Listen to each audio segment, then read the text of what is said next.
მორაგბეთა ეროვნული ნაკრები ხვალ 1000-ის მეორე შეხვედრას გამართავს. ბორჯალოსნები პორტუგალიის ეროვნულ გუნდს ბორის პაიჭაძის სტადიონზე დაუპირისპირდებიან და მორიგი გამარჯვების მოპოვებას შეეცდებიან. დეტალურად ხვალინდელ შეხვედრაზე ჩვენი სიუჟეტიდან შეიტყობთ.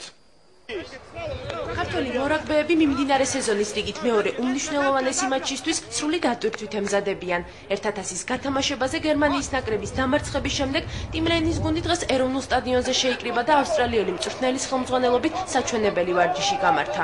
ხვალინდელი მატჩი ჩვენი გუნდისთვის ძალიან მნიშვნელოვანია. ბიჭებმა გერმანიაში შესანიშნავად ითამაშეს და დარწმუნებული ვარ, პორტუგალიის დამარცხება არ გაგუჭირდება. პორტუგალიის ნაკრები ჩვენთვის საკმაოდ კარგად ცნობილი მეტოქეა, გუშინაც ნახეთ მათი პირველი თამაში რუსეთის ნაკრებთან გავაჩიეთ. საკმაოდ სწრაფი და კარგი გუნდია, მობილური გუნდია, მაგრამ თუ ჩვენ შეცდომებს არ დავუშვებთ, ვთვლი რომ გავიმარჯვებთ. ქართველ და პორტუგალიელ მორაგბეთა რიგით მე-13 დაპირისპირებას ტრამვის გამო დავით ზირაქიშვილი გამოტოვებს. მიუხედავად ამ დანაკლისისა, ბორჯალოსნები უძლიერესი შემადგენლობით იასპარეზებენ. ეროვნულ სტადიონზე ხოლ ნაკრებში მცირე პაუზის შემდეგ დაბრუნებული ილია ზედგენიძეც ითამაშებს.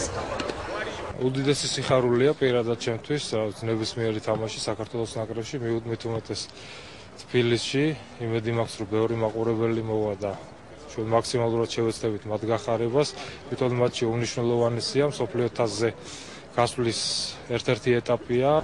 ქართველი მორაგბეების შემდეგ ეროვნულ სტადიონზე დღეს პორტუგალიელმა სპორტსმენებმაც ივარჯიშეს. 1000-ის პირველ შეხვედრაში რუსეთის ნაკრებთან 18-14 დამარცხების შემდეგ ტომაშ მორაიშის გუნდი ხვალინდელი მატჩის მოგებას გეგმავს.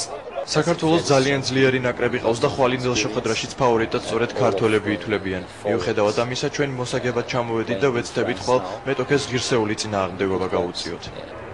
საქართველოსა და პორტუგალიის ეროვნული ნაკრებების დაპირისპირების პირდაპირ ტრანსლაციას პირველი არხი ხვალ 16 საათზე შემოგთავაზებთ. მატჩზე დასასწრები ბილეთების ფასი კი 2 და 5 ლარი იქნება.